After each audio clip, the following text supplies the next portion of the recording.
Are you feeling totally burned out?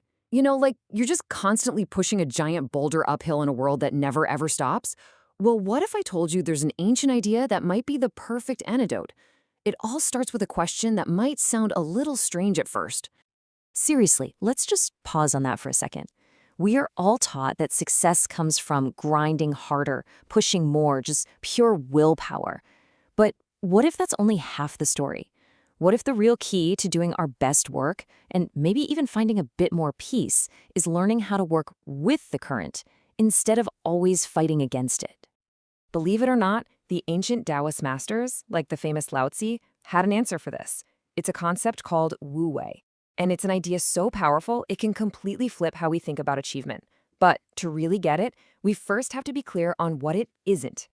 Okay, so before we dive in, we have to get one huge misconception out of the way.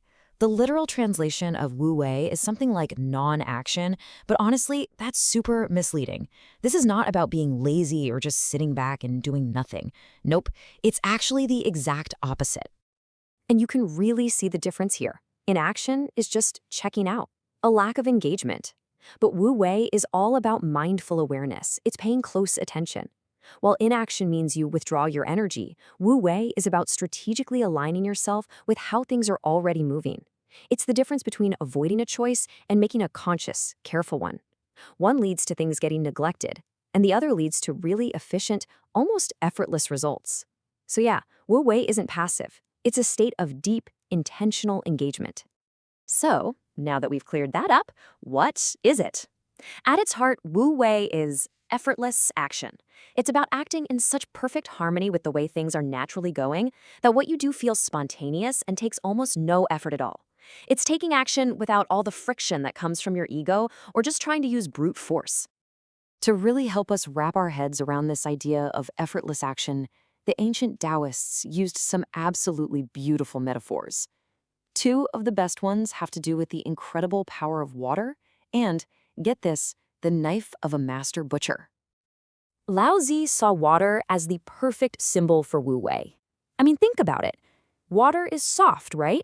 It yields to anything. It just flows around any obstacle in its path. But give it enough time, and that same gentle, flowing water can carve a path straight through the hardest rock. It doesn't win with force. It wins with patience and being perfectly adaptable. And then you've got this incredible story about a guy called Butcher Ding. So a local lord is watching him carve up an ox, and he's just amazed. The butcher is moving with the grace of a dancer. The lord is even more stunned when he finds out that the butcher's knife is still perfectly razor-sharp after 19 years of constant use. 19 years? How is that even possible? Well, the butcher explains his secret. He says he doesn't force the knife. He's not just hacking away at bone and muscle. Instead, he uses his senses, his spirit, to feel the natural structure of the animal. He finds the spaces in between. He guides his blade through the natural gaps where there is zero resistance. His knife never gets dull because it never has to struggle. That right there is a perfect picture of Wu Wei. Okay, so that's all ancient philosophy, right? Water, butchers, what does any of that have to do with your life today? Well, as it turns out, this principle of effortless action is literally all around us, from the way the best companies are run to how athletes achieve peak performance. Think about it in a modern workplace. A Wu Wei leader doesn't micromanage every little detail. Instead, they create the conditions for their team to succeed, and then they get out of the way. They set a clear goal, remove the roadblocks, and trust their skilled people. A famous example of this is Google's old 20% time policy. They just let their engineers follow their curiosity, and what happened?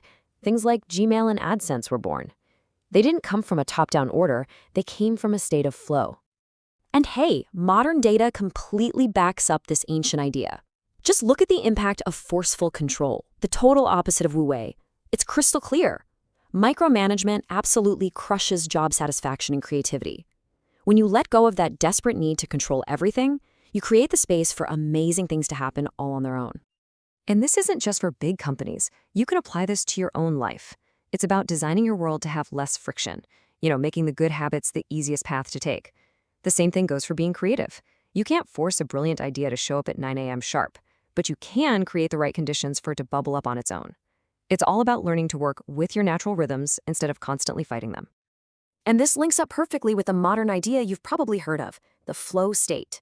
Elite athletes live in this space. Just listen to what elite runner Ruth Croft says. It's about complete surrender. Peak performance isn't about gritting your teeth harder. It's about letting go, where skill is so deeply learned that it just happens automatically, effortlessly. You can even see this play out in our relationships. Take parenting, for example.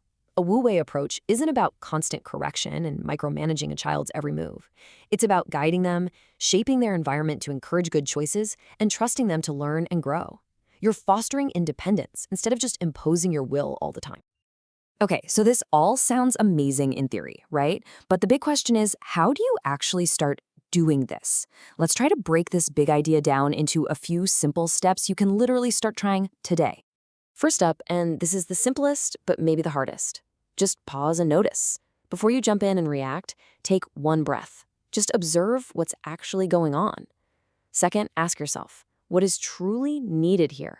Not what does my ego want to do to prove a point, but what's the smallest action that will actually be effective? Third, design your environment. Make the right thing to do the easiest thing to do.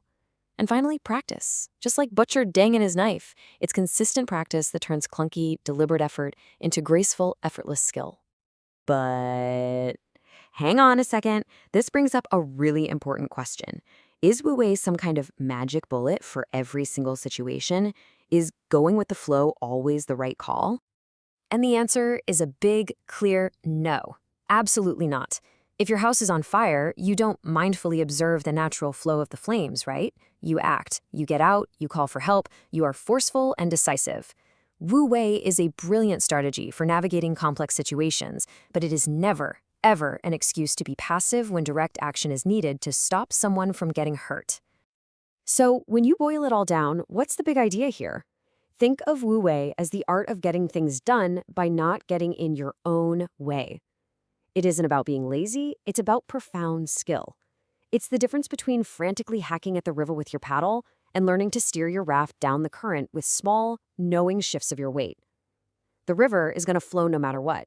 So the only question is, where in your life can you stop hacking and start steering?